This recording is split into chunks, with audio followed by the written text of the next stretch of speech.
Romans 12. Unang mundo nito, sa halip ayan ninyong mabuhin ng Diyos ang inyong pag-ibig, pag-iisip upang maunawaan ninyo ang kanyang kalooban. Sa gayon, magagawa niyo kung ano ang mabuti, kalugod-lugod at ganap na kalooban ng Diyos. Amen. Hallelujah. Panginoon, salamat sa iyong mga salita, O Diyos. Sa oras sa ito, Ama. Salamat, Lord, for the power of your Spirit that will be the one to guide us, to lead us, O God, according to your will. Bless your words, O God, and bless your servants, Lord. In Jesus' name, Amen. Amen. Hallelujah. Huwag kayong mag-alala, mga kapatid. Huwag tayong matutulog. Ano po? Dahil bibilisan lang natin ito. Ang bilis lang ito. Hallelujah. Okay. So, ito po, may tanong po ako. Sino po ba ang perfect dito? Wala. May perfect po ba dito? Wala. Wala. Sa mundong ito, may perfect po ba? Wala. Wala din. Tanging sa perfecto lang yung may pangalan na perfect, di ba? Perfect.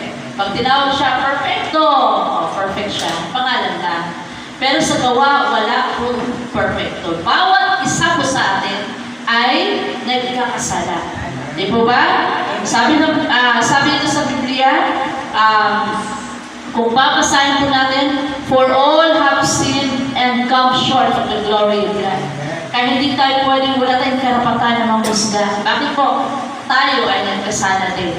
Ang hinusgahan natin ay nagkasala din. Bawat isa sa atin ay nagkasala at pinatawad lang tayo ng Diyos. Amen? Bakit tayo nandito ngayon? Dahil sa biyaya ng Diyos, tayo ay pinatawad ng Diyos. Yung mga past natin, yung mga nakaraan natin, hindi pa tayo naging Kristiyano o naging Kristiyano na backslide, bumalik sa Panginoon. Isa lang po ang dahilan bakit tayo nandito. Dahil sa pag-ibig at biyaya ng Diyos. Dahil kung wala ang biyaya ng Diyos, hindi dadalhin ang mga paamo papuntang church. Bakit? Nakakapagod kaya. Makikinig nila preaching, mag-ano ka, tapos wala kang pag-ibig dito. Wala ang biyaya ng Diyos. Bakit ka nandito patuloy na nandito ka? Dahil sa biyaya ng Diyos, kahit ayaw mo, patuloy kang hinihila ng Diyos. Amen? Hallelujah! So, ibig sabihin ng mga kapatid, habang may panahon pa po, the clock is ticking right now. Na kumbaga, alam niyo ba yung orasan na ganon? Hindi natin alam. Baka pag-uwi natin mamaya or anytime from now, biglang mag-rapture. Hindi na tayo nagbibiro, hindi na po nagbibiro ang panahon ngayon. Amen. Di ba ba? Hindi nagbibiro. Kung titignan po natin lahat ng signs ay nangyayari na. Hallelujah. Ano ba ang mga present world situations sa panahon ngayon? Ano bang meron ngayon? Unang-una, ano bang trending ngayon? Na hinahawakan karamihan ng hindi lang mga bata, teenagers, pati mga matatanda. Grabe ang trending. Ano? Ano po? Sa mundong ito ngayon, ano ang trending? Nakapagpagising mo pa lang sa umaga, diretso hawak na. Cellphone. Ano meron sa cellphone? Facebook, Reels, social media, di ba? Na-trending yan ngayon.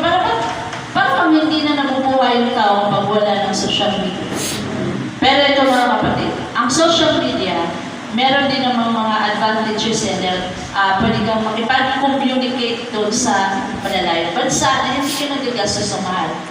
Ngunit, kung ang buhay mo ay napalayo sa Panginoon dahil sa social media, itigil niyo na po yan. Alam niyo po, mga kapatid, sayang yung pagpunta natin sa church tapos may iwan tayo sa rapture. Napakasayang. Kung titignan mo sa social media ngayon, hindi lang mga unbelievers ang sumasayaw ng TikTok na nakahubad. Nakakalungkot. Alam niyo po ba, kagabi, nagsabi ako sa mga kasama sa bahay, nakakadiri.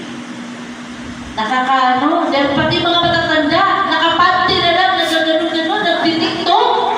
Sorry for my word, nakabra, matanda na, siguro nasa 50 plus or 60 plus. Wala na yung kahit sa social media, nagtitiktok, nakabukaka kang ganyan. Talagang nangiyak-niyak ako din.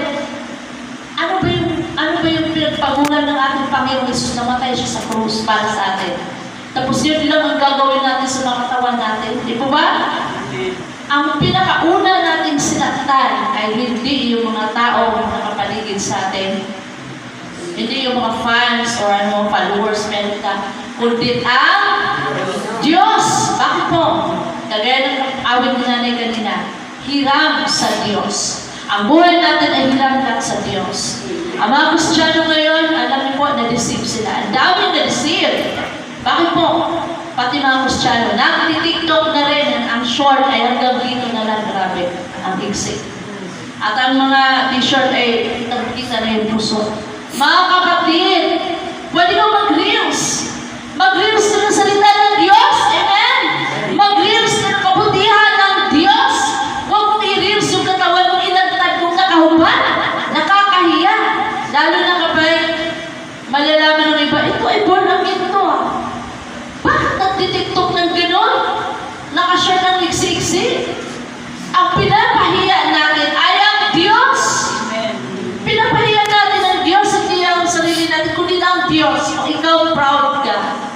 Pero ang Diyos, umiiyak, nasasaktan. Pinapahiya natin ang Diyos, una sa lahat. Hallelujah!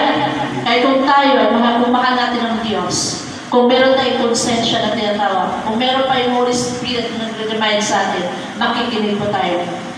And refrain from doing those things. Huwag tayong gumaya sa kanila. Amen?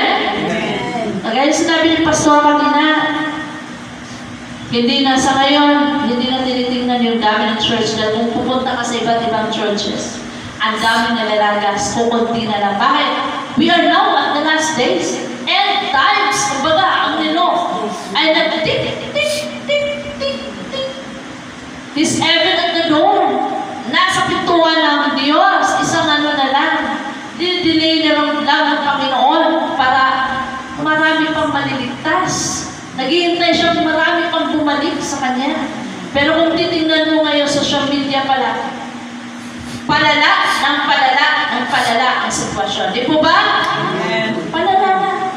Wala na pag-asa ang mundo na mababago pa. Maliban na lang sa pagpapalik ng Diyos, mabaguhin ng Diyos lahat yan. Hallelujah! So, nandoon yung mga TikTokers na nakahuban. Huwag natin gayahin. Wickedness. Ano po yun? Kasamaan. Alam niyo po ba ang nagpapatayan ngayon? Ang kaguluhan ngayon ay sa pamilya, sa loob ng pamilya.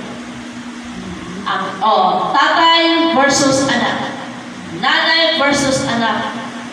Sila na lang nagpapatay, nagkakagulo na yun. Sila na lang ang nagbibigay ng kaguluhan sa loob ng pamilya. At sino ang kaninong tricks yun? Tricks ng kaaway, tricks ng diablo.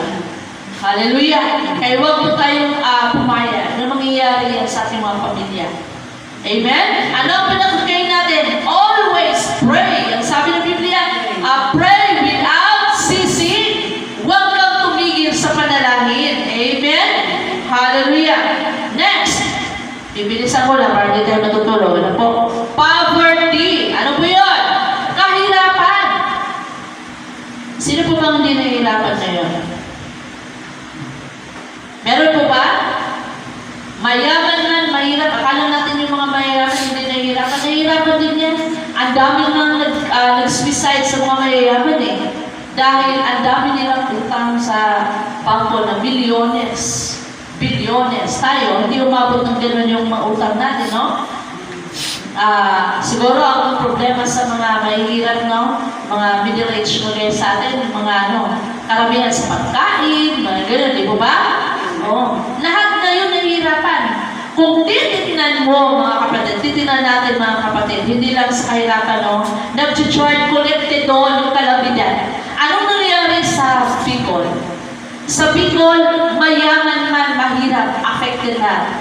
Akala natin na, kapag bagyo, konkreto yung bahay ko, may kotse ako, maganda na subdivision ako nakatira, malayo ako sa dagat, malayo ako sa ilog. Pero anong nangyayari sa likod.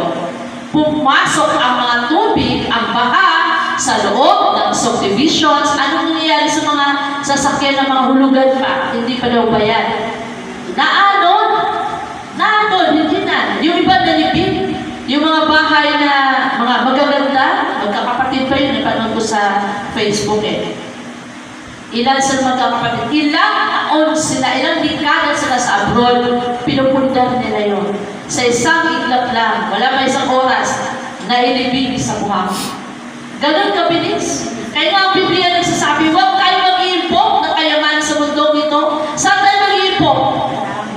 Sa langit. Yung relasyon natin sa Panginoon. Ano ang ginawa mo para sa pagkakarian ng Diyos? May ginawa mo ba tayo? Have you prayed for your fellow Christians? Have you prayed for your pastor? Saan tayo? Hallelujah. May ginawa ka ba para sa kaharian ng Diyos?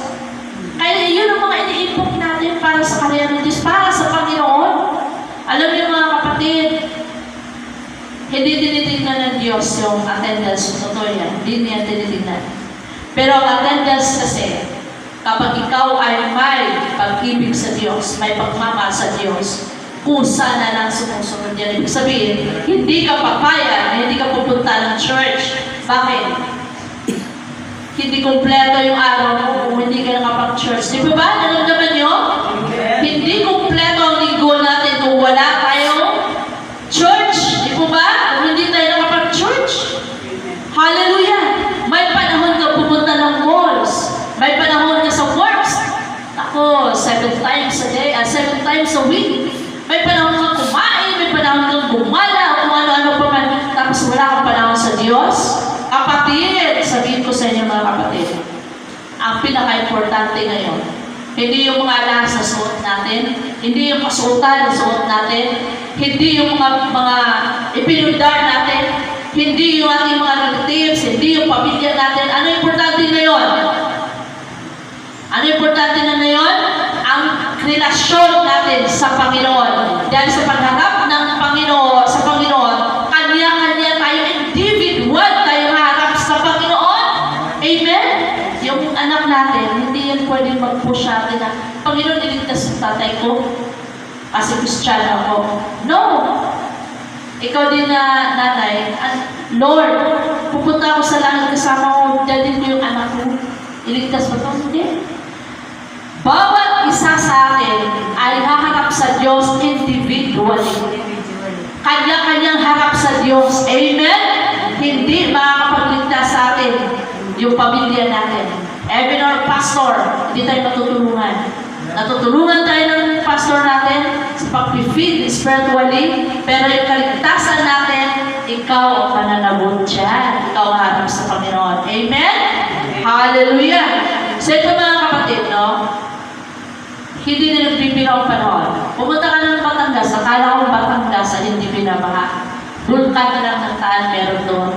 Pero nakakalungkot dahil part pala ng Batangas maraming binaha. At hindi lang yun, marami pang mga missing na hindi pa nakikita hanggang ngayon, na ilipin na lang siguro sa buhangin mo. Na inagad ng baha, ang dami. Ang daming nawarak ng bahay, magpapasko na walang mga bahay, walang mga pagkain, nasa tabing kalsada na lang, nagtutulda-tulda. Tayo ay we are blessed. Why? Meron pa tayong bahay na nauwian. Meron tayong kinakain. Pero sila, kung titignan nyo, kung mapapanood nyo yung mga balita, nasa tabing kalsada, walang makakain ng mga maligos. Hallelujah! So ngayon po ba, masasabi po ba natin na matagal pa ang Diyos? Ang Biblia nagsasabi kung ano yung mangyayari bago bumalik ang Diyos. Hallelujah! Nangyayari na. Grabe na kasamaan sa social media. Grabe na.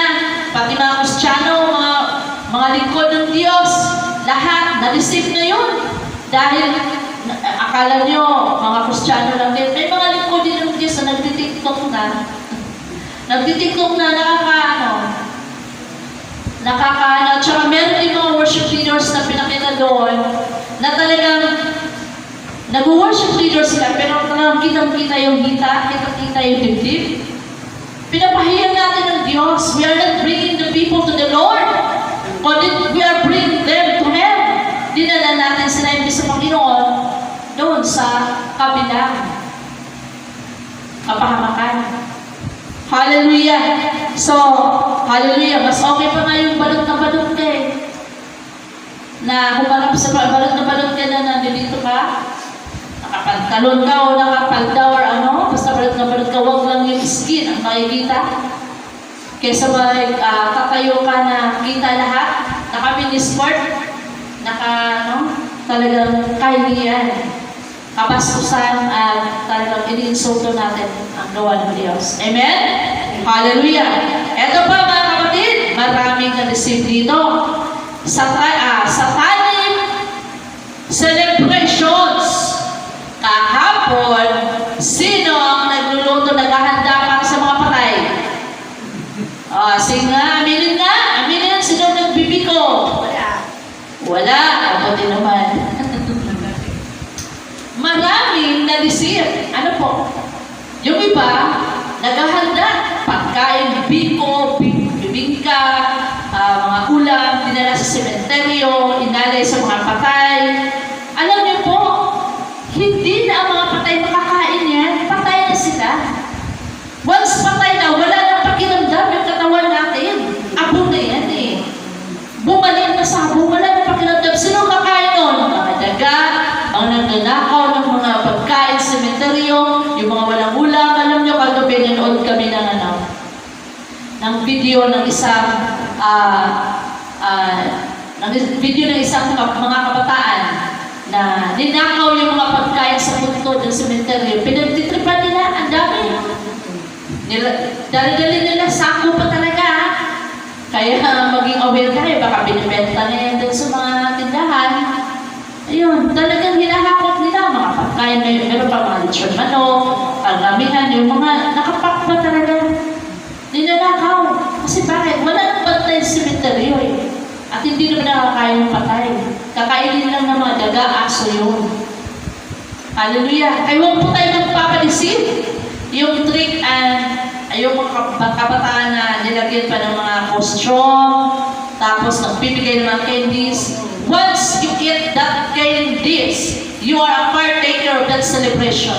Sinabi ko sa inyo mga kapatid, kahit candy lang yan, kung ikaw kumain yan, partaker ka. Why? Kumain ka, in-offer yan doon sa celebration ng Satan, ng satanic celebration. So magiging partaker ka. Kung ikaw ay nagbibiesta, alam mong fiesta, pumunta ka! Alam mong fiesta, pumunta ka sa bahay mo, okay lang dito sa bahay nyo. Magluluto tayo para hindi na kayo matitempt na mag-fiesta sa kapitbahay. Luto tayo para sa pagkain natin. Pero kapag ikaw ay pupunta ka talaga sa kapitbahay mo o pupunta ka sa isang lugar, alam mong fiesta, mabibiesta ka, kain ka. You are one of the partakers of that celebration. That is satanic celebration. Hallelujah! Sorry mga kapatid, hallelujah! Kapag alam mong fiesta, sa lady kasi, kapag alam namin fiesta, nagsasara kami ang pintuan pa, bawal bisita. Bakit? Kapag pumunta yung mga bisita dyan, adi, hinayaan mo rin na magkakasala ka, magkakasala yung mga bisita mo. Tumanggap ka ng bisita eh, kasi kapag fiesta, tumanggap ng mga bisita, di ba? Pinapakain. Sarado. Kapag may dumalang mga kamag-anak ng tatay ko, sinasabi, wala po kaming fiesta, nilagyan namin ng kartula sa pintuan. Sorry, wala po kaming fiesta. Nagluluto kami sa loob ng bahay para sa amin lang. Sa amin lang, para hindi na lumabas. At hindi kami tumatanggap ng galing doon sa labas ng pagkain din. Alam namin na in-offer yun para sa sakto. So, maging aware pa tayo dito mga kapatid. Ito yung mga, kumbaga, hindi natin inaasahan, unexpected na mga kasalanan na hindi natin alam. Pero kapag ikaw ay nasa Panginoon, alam mo na yun. Ano ka ng Panginoon yan, ang Holy Spirit? I-remind ka. Hallelujah! Kaya kahapon, yung apo ko nandun sa kabila, nakikita ko, sinuotan nila ng Wonder Woman, kaya mag-ano daw ng mga candies. Talagang umano yung dibdib ko, nasasaktan ako. Hindi kasi sila mga Kristyano doon, nasasaktan ako para sa apo ko. Pero pinag-pray ko na lang, si baby pa siya, hindi pa niya alam yung ginagawa niya. Pinag-pray ko na lang na habang lumalaki siya, malilid siya sa paglilingkod sa lingkod ng Diyos. Amen. So, sino ang mas accountable doon? Tayo na may alam na. Tayo na nakakilala na sa Panginoon. Amen? Alam niyo po ba na ang daming Christian na celebrate kapon? Hallelujah. Ang daming mga Christian pumunta sa cemetery, dala yung mga suman, mga bibigka, mga biko, hinanay dun sa mga pansyon. Oh my. No? Ang daming celebrate, nagtitirik ng kandila sa mga pintuan. Kaya ba, natutulog, ay, nanaginip ako. Bumalik daw ng kaluluwa ng ganito.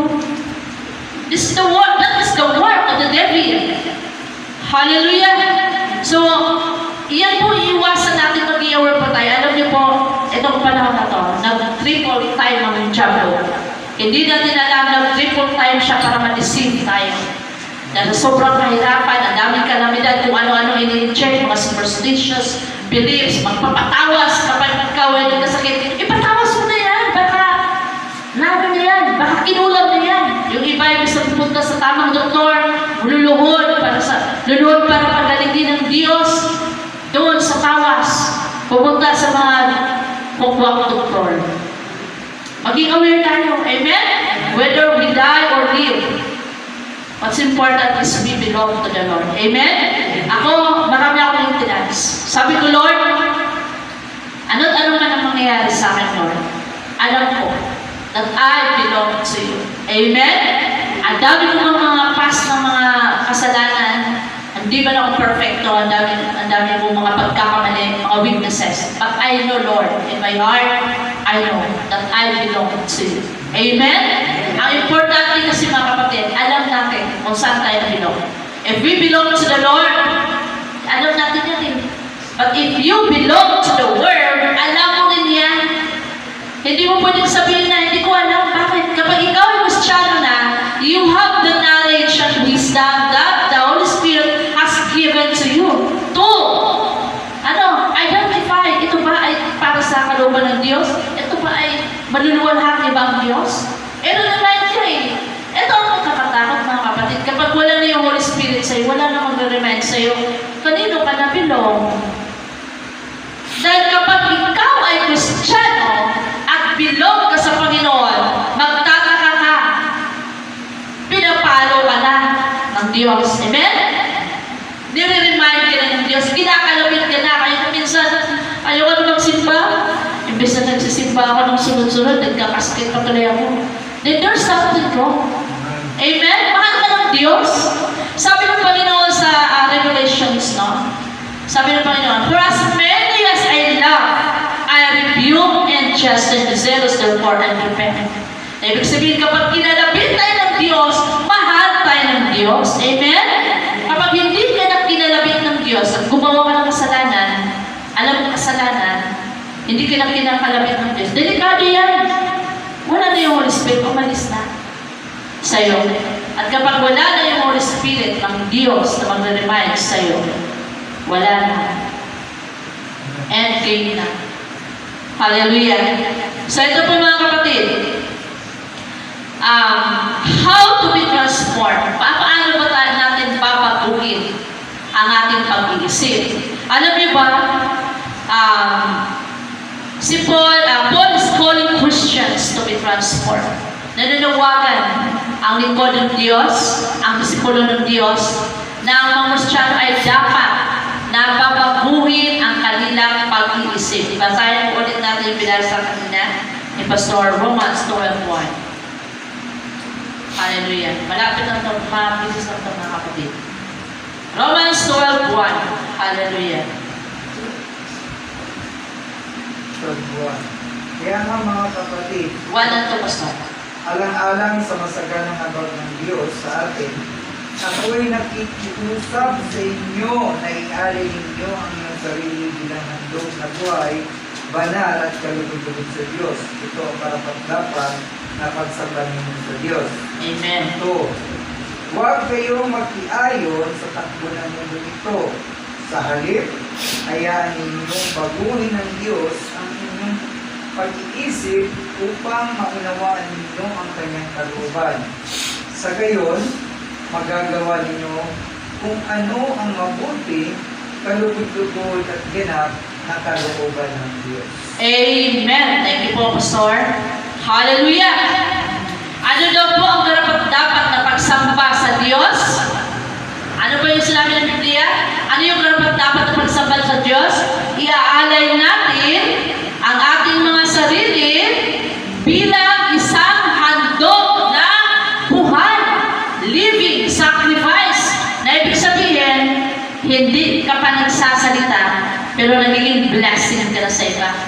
Hindi ka pa nagsasalita, pero nabago na yung kapatid mo dahil nakikita sa iyo ang pagbabago mula nang ikaw ay naglilingkod sa Diyos. Amen? Living testimony, yun po yun. Hallelujah! So paano tayo kung ikaw ay Kristiyano, tapos nagtitiktok ka ng sobrang iksik ng short mo, sa tingin mo, living sacrifice ka, living testimony yan. Sorry natin, talaga nagigigil ako sa TikTok ng mga Christians, no? Sorry, na talagang nasasaguan talaga ako ng kahit mga matatanda, ubad na talaga, no? Talagang grabe ang mundo ngayon. So, ang tamang pagsamba sa Diyos is to offer our lives as a living sacrifice. Hallelujah! Yung buhay na testimony, hindi yung puro salita, kundi puro gawa. Amen! Hallelujah! Maraming Kristiyano ngayon na kapag nagsasalita, ang galing magsalita, ang galing mag-testimony, pero pumunta ka sa bahay nila, or gabay, or observe mo yung buhay niya, the way he talks, the way he lives. Tingnan mo, sa social media o kahit saan, ma-identify mo kung talagang Kristiyano siya. Di po ba? Why? Dahil tayo, mga anak ng Diyos, ay binigyan ng Diyos ng spirit of discernment. Meron tayong spirit of discernment. So, makikita pa lang sa pag-ugali, sa pananalita, kita mo na kung siya ba ay Kristiyano talaga. Amen. Hallelujah. Kaya nga marami ang Panginoon sa uling mga araw, kapag umarap tayo sa Panginoon, talagang totoo yung sinabi ng Diyos, talaga ang Diyos ay nakita, no? Sabi ng Panginoon, nagpapagaling ako ng mga may sakit. Di ba, Panginoon? Nagpapalaganap ako ng iyong mga sadya. Sabi ng Panginoon, hindi ko kayo kilala. Nakakalungkot. Ilan lang mga kapatid? Ilan lang talaga? Yung mga ganyang mga teenagers, thanks God na dito sila ngayon, no? Kasi bibihira na makikita sa churches ngayon, yung mga teenagers. Sana punta? Ayun, basic at TikTok, basic at reels. Okay lang yung basic at reels, basta you are sharing the word of God. Amen? Or your family. Yung magiging testimony din sa iba, mag-inspire sa iba na gumawa ng tama. Hallelujah! Hallelujah! So ito mga kapatid, no? Yan ang tamang pagsamba. We must be a living sacrifice, living testimony to others. Hallelujah! Huwag kayong magyayos ng mundo ito. Ito na yun. Bakit ni-remind din ng Diyos niya sa uling mga kapanahunan at ito na yun ngayon. Hindi dapat tayo makiayon sa takbo ng mundo ito. Hallelujah! Kung ang kapitbahay natin ay ganyan ang ginagawa nila, celebrate sila. Hayaan mo na lang sila. Wala tayo magagawa, hindi natin sila pwedeng awayin. Oy! Kung magsaselebrate kayo doon, kayo sa lupalang na yung mundo, no? Ipag-pray natin. Amen? Kasi ngayong panahon ito, mga kapatid, hindi na ito ang panahon na lalampingin mo pa. Lalo na kung ikaw ay Christian, hindi na ito ang panahon na lalampingin mo para magsimba. Kapatid, magsimba ka na. Hindi na ito ang panahon na yun ng paglalambing-lambing sa mga Christian na life. Ito na yung panahon na sabi ng Panginoon, kung ikaw ay malamig, magpalamig Kung ikaw ay mainit, maging mainit ka. Dahil ayaw ng Diyos ng mga init, lamig. Ang gusto ng Diyos, kung ikaw ay mainit, mainit ka, manatili kang mainit. Alam niyo bakit yung iba na kahit anong pray natin, hindi na nila naramdaman, nabubulag na talaga sila? Talagang hanggang sa pagbabalik ng Diyos. Pero kapag ikaw ay meron pa sa puso natin na nire-remind ka ng Diyos, ibig sabihin, isa ka sa pinili ng Diyos. Mga pinili din ng Diyos. Amen? Sino ang pinili ng Diyos? Amen. Amen! Hallelujah! Sa ilang taon tayo naglilingkod sa Panginoon, tapos aaksayahin lang natin. Huwag na tayo, kahit gaano kahirap, huwag na tayong atras, abante. Atras, abante. Puro tayo abante. Mahirap man ang pinagdaanan natin. Ang dami mang problema. Sobrang hirap. Walang pambili dito. Walang pambili ng kung ano-ano. Kahit ano man ang pinagdaanan kalaminan. Patuloy tayo sa Panginoon. Bakit? Isa lang layunin natin. Makasama natin ang Diyos. Amen? Hallelujah. Tingnan mo sila, mga kapatid. Yung mga namatay sa kalaminan. Baha. Pangarap ba nilang mamatay sila sa baha? Hindi, di ba? Alam ba nilang mamamatay sila sa baha? Hindi, di ba? Ang dami ba nilang plano, no? Alam ko, ang dami nilang plano. Bukas, pupunta ako, mag-abroad ako, ganito, bibili ako ng ganito. Alam niyo mga kapatid, tayo ang buhay natin ay hirap sa Diyos. Ang buhay natin ay hawak ng Diyos. Ay di natin pwedeng ipagmamayabang kung anong meron tayo. Hindi natin pwedeng sasabihin na, ay talagang kaya ng anak ko yan. Nasabi mo, hindi natin, ano yan eh. Dahil kapag namatay tayo, hindi natin madadala yan. Wala tayong mabibimbing kahit isang piraso. Itong mga damit natin, yes, nakasuot tayo ng damit, no? Pero hindi na, pagharap natin sa Panginoon, hindi natin yan mabibimbing. Bakit? Yung katawag lupa mo ay maiiwan lang yan sa sementeryo. Diba? Maharap tayo sa Diyos na wala na tayong lahat ng bitbit. Hallelujah! At yun ang nakakatakot, mga kapatid. Kapag umarap tayo sa Panginoon at hindi tayo sigurado kung maliligtas pa ako, hindi tayo ready. Kailangan maging ready tayo all the time. Amen? Okay. So, anong gagawin natin para mag-transform tayo? Malapit na. Surrendering ourselves to the Lord. Psalm 37:5. Samahan niyo po ako para mabilis. Psalm 37:5. Sabi po dito,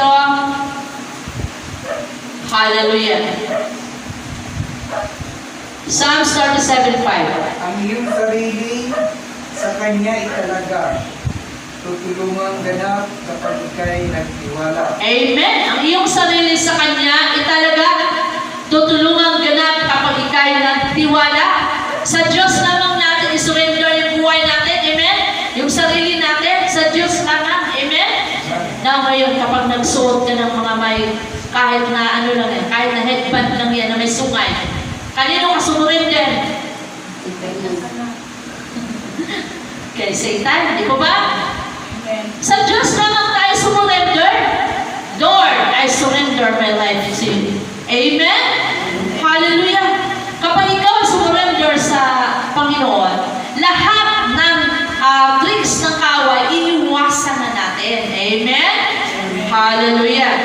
So, dito po sa 1 Peter 5:7. Bible drill tayo mga kapatid para mabilis. Hallelujah! 1 Peter 1:7. 1:7.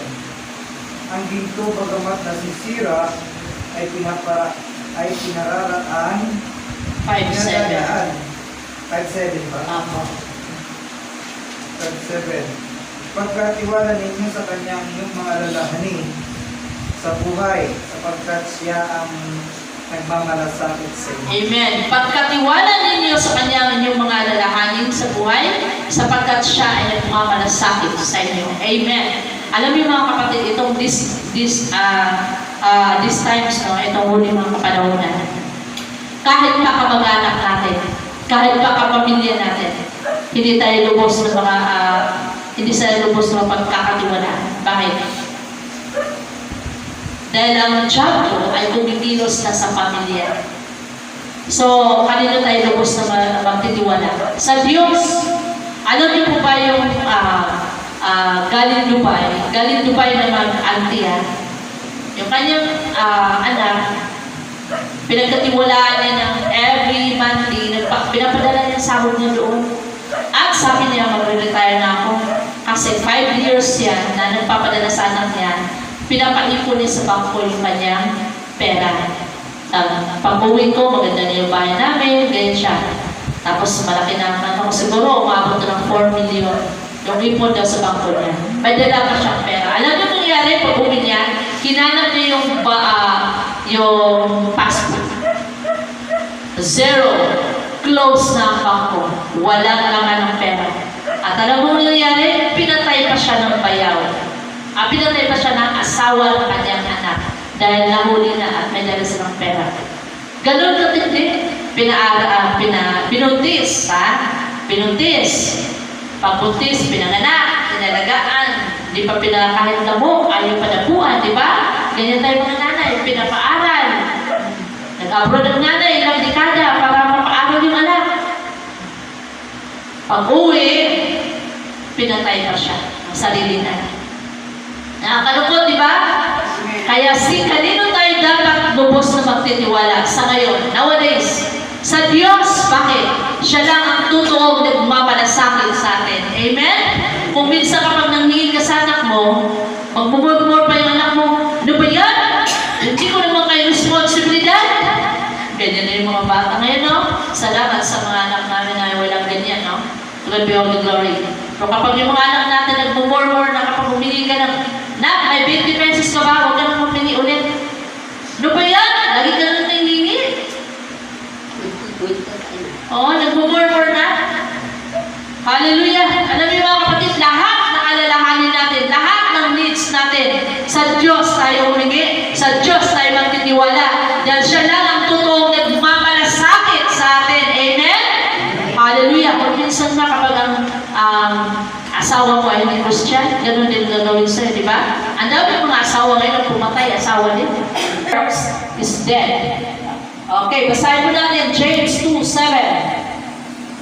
James 2:7. Santiago 2:7. 7. Hindi ba't sila rin ang iyong malait sa mga... 2:17, sorry po. 2:17. 2:17. Opo. 2:17. Gayun din naman, patay ang pananampalatayang walang kalakip na gawa. Amen. Gayun din naman, patay ang pananampalatayang walang kalakip na gawa. Grabe. Ang dami Kristiyano ngayon ang puro bibig, walang gawa. Alam niyo po mga kapatid, kapag wala dito sa church, hindi ko nakikita. No? To God be the glory. Sa ibang church yung mga malalaki, lalo na, no? Grabe yung testimony. Ito. Nag-share ako, ganito. Nag-share ako, ganito. Pag-uwi sa bahay, makikita mo sa barkada, wala na yung living testimony. Puro bibig, walang gawa. Ako, nagpipray ako, ganyan, hindi ginagawa eh. Nagbabasa ng Bible, hindi naman ginagawa. Kaya kung anong tinitestimony natin, it should be truth only. Truth lang. Katotohanan lang. Kasi we are accounted. We are accountable. Hallelujah. Accountable for every words that we have uttered sa harapan ng Panginoon.